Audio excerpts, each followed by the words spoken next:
Mida teeb inimene, kes saab aru, et aususel on hind?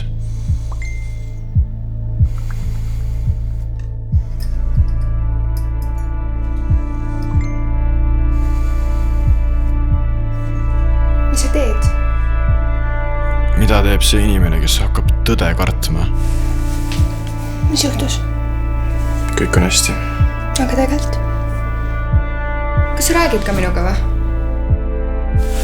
Heidi, Palun hoia eemale!